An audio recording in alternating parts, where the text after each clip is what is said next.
મુબારક તમને વિદાઈ તમારી, પણ દિલમાંથી ના હોય જુદાઈ તમારી. મુબારક તમને વિદાઈ તમારી, પણ દિલમાંથી ના હોય જુદાઈ તમારી.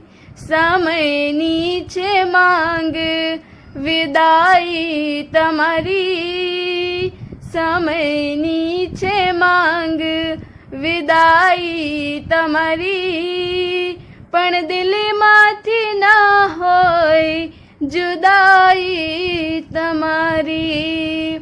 મુબારક તમને વિદાઈ તમારી, પણ દિલમાંથી ના હોય જુદાઈ તમારી. જે અરમાનો લઈને તમે જઈ રહ્યા છો, જે મંજિલનું સ્વપ્ન તમે જોઈ રહ્યા છો, એ અરમાનને મંજિલ સરળતાથી મળે એવી આશીષ આજે અલ્પના માંગે છે.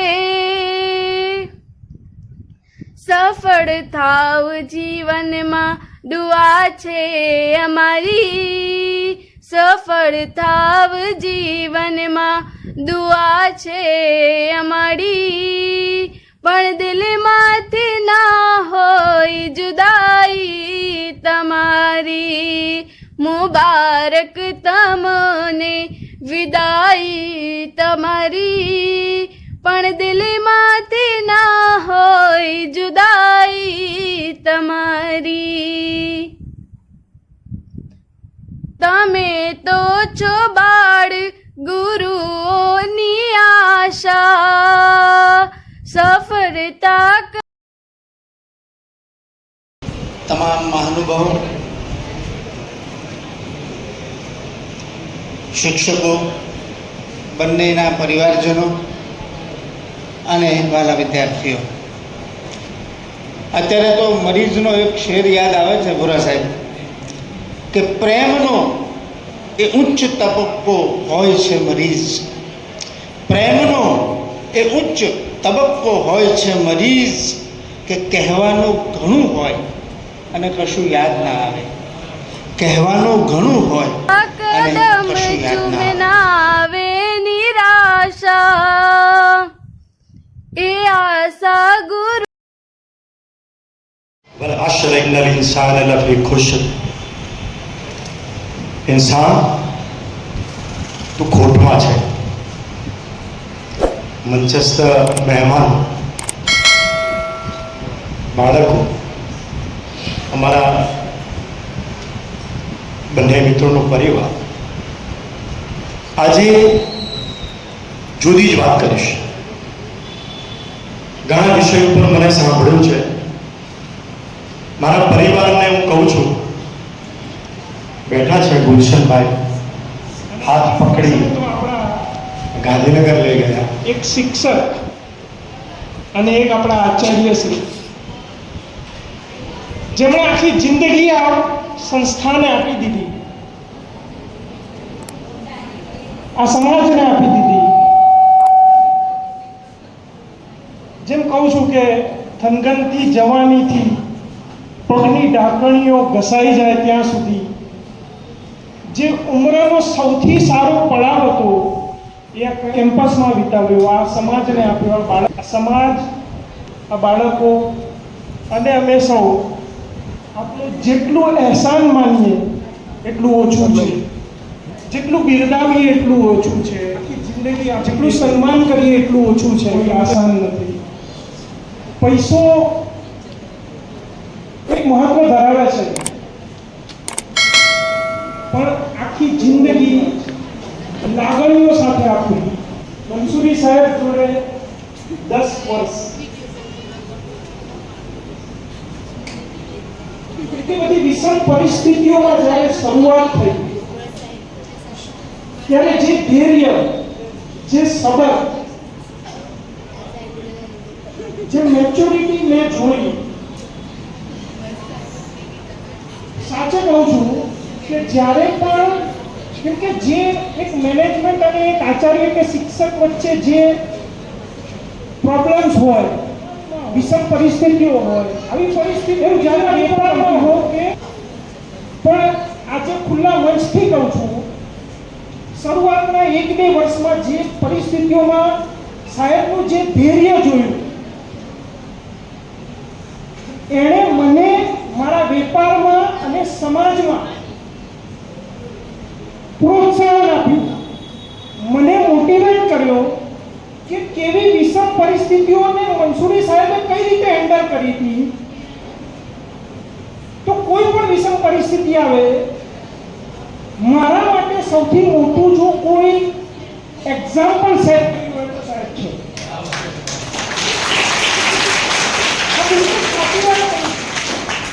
કેમ કે જ્યારે દર્શકોની પરાકાષ્ઠા હોય અને જ્યારે તમે પાવરફુલ હો,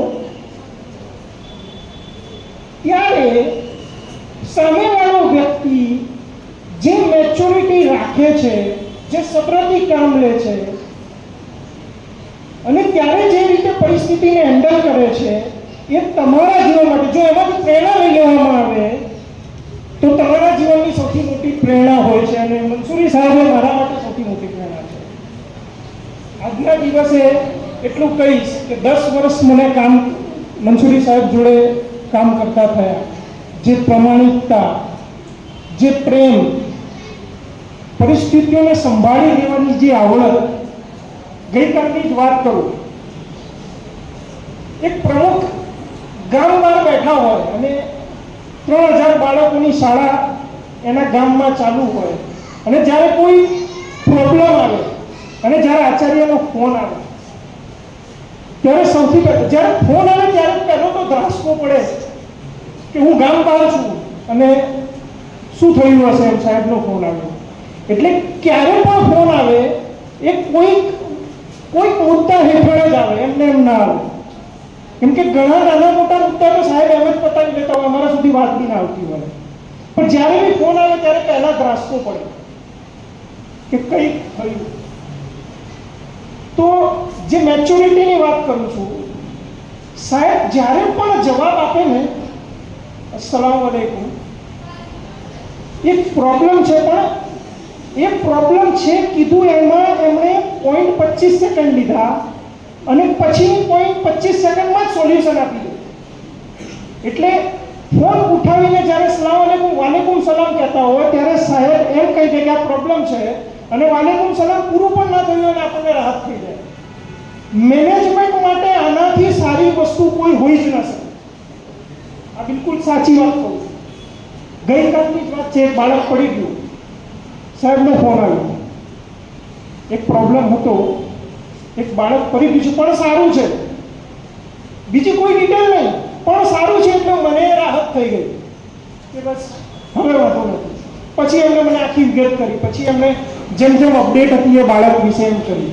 એટલે એક મેનેજમેન્ટ માટે એક આદર્શ કહેવાય એવું કોઈ સંસ્થાના મોભી, જેને સંસ્થાના કિંગ, જે કેમ્પસના કિંગ કહેવાય, આચાર્યનો જે હોદ્દો એમના પાસે હતું, એમની પાસે પાવર હતું પણ હંમેશા સંયમિત રીતે બહુ પરિપક્વતાથી.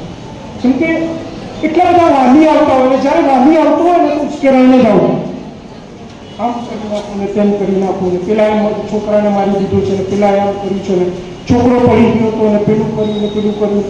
કમ્પ્લેન સાથે જ આવતું હોય અને 5 સેકન્ડમાં 2 કલાક શું કહેવું, કેટલો પાવર કરવો વિચારીને આવતો. અને મંસૂરી સાહેબ પાસે આવે તો પહેલી મિનિટમાં જ એ ઠંડો થઈને બેસી જાય અને એક આદર્શ વ્યક્તિ 60 વર્ષ કામ કરવાનો આદર્શ છે. મખદૂમ પરિવાર આપનો આભારી છે. આજે આચાર્ય સાહેબ અને સલીમ સાહેબ બંનેનો રિટાયર્ડમેન્ટનો પ્રોગ્રામ છે, તો આજે સલીમ સાહેબ ક્યાંક ભૂલાઈ ગયા છે. એક ખૂબ સરસ પર્સનાલિટીના માલિક અને કવિ હોય એટલે એના દિલ વિશે તો કંઈ કહેવાનું રહે જ નહીં. તો એક ગઝલકાર, એક શિક્ષક, અને જેમ રહીમભાઈ અને શહીદભાઈએ પણ વાત કરી કે એમણે એમની કારકિર્દી એમની બીજી કોઈ સિટીમાં કરી હોત તો કદાચ આજે, પણ એમણે આ સમાજને, આ શાળાને આખી જિંદગી આપી દીધી. ફરીથી બંને શિક્ષકોનો, આચાર્ય સાહેબનો ખૂબ ખૂબ મગદૂમ પરિવાર વતી આભાર વ્યક્ત કરું છું. એમના અસાનો બદલો ક્યારે પણ નહીં ચૂકવી શક્યો નહીં. ફરીથી સાહેબ ખૂબ ખૂબ શુક્રિયા.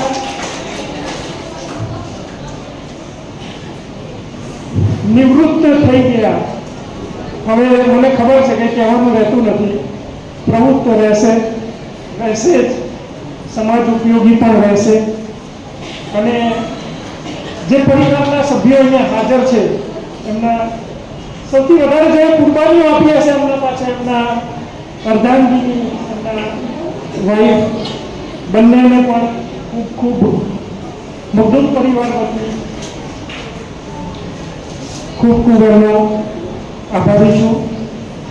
પરિવારના સભ્યો જેમણે એમને 11:05 આવતા જતા જોયા હશે, અને બંને અર્ધાંગીઓને એ પણ કહેવા માંગુ છું કે હવે નિવૃત્ત થઈ ગયા એટલે ઘરે હશે, એટલે સહન કરવાના પણ આવશે. કેમ કે શિક્ષક ઘરે હોય તો વધારે મુસીબત કરે, તો તમને સહન કરવાની પણ અલ્લાહ તાલા હિંમત આપે. ફરીથી આજના આ પ્રસંગે હું ત્યાં બેઠો હતો ને, તો જેટલા પણ લોકો ઊભા થયા અને બોલ્યા, મને એમ લાગતું હતું કે યાર બહુ વધારે ટાઈમ લઈ લીધો. પણ સાચું કહું કે એમના વિશે બોલવા ઊભા થઈએ ને તો ટાઈમ ઓછો જ પડે. એટલે તમારો વધારે ટાઈમ લીધો એ બદલ પણ કંઈ કહેવું નથી. બાળકોને ફરીથી આજના દિવસે જે દર વખત કહું છું, અને જે સલીમ સાહેબે પણ કીધું એ ફરી એકવાર રિપીટ કરીશ કે તમને મોટિવેટ કરવા કોઈ બહારથી નહીં આવે, તમને મોટિવેટ જાતે જ થવું પડશે. વારંવાર રિપીટ કરીશ. સવારે ઉઠો છો, તમારી મમ્મીને કામ કરતા જુઓ ત્યારે મોટિવેટ થાઓ, તમારા પપ્પાને નોકરી કરતા જુઓ ત્યારે મોટિવેટ થાઓ કે મારા પપ્પા જેટલી તકલીફોમાં હાલ મને મારા પરિવારને ચલાવી રહ્યો છે, હું મોટો થઈને સારું ભણીને મમ્મીને આ તકલીફમાંથી નિજાત અપાવીશ, પપ્પાને આ તકલીફમાંથી નિજાત અપાવીશ. પોતાને હંમેશા મોટિવેટ કરવું જ પડશે, તો જ તમે કંઈક કરી શકશો. તમારા માટે તમારા મા બાપ જે કુરબાનીઓ આપે છે, જે તકલીફોમાંથી પસાર થઈ રહ્યું છે, કોઈની મમ્મી કોઈના ઘરે કામ કરતી હશે, કોઈના પપ્પા ગેરેજમાં કામ કરતા હશે, આમાંથી કોઈ નહીં ઈચ્છે કે એના મા બાપને તકલીફ પડે. કોઈ ઈચ્છે છે એના મા બાપને તકલીફ પડે એવું? તો આ તકલીફ દૂર કરવા આપણે શું કરીશું? વધારે મહેનત કરીશું, સારા ટકા લાવીશું અને સારું એજ્યુકેશન મેળવીશું. ઓકે? હા.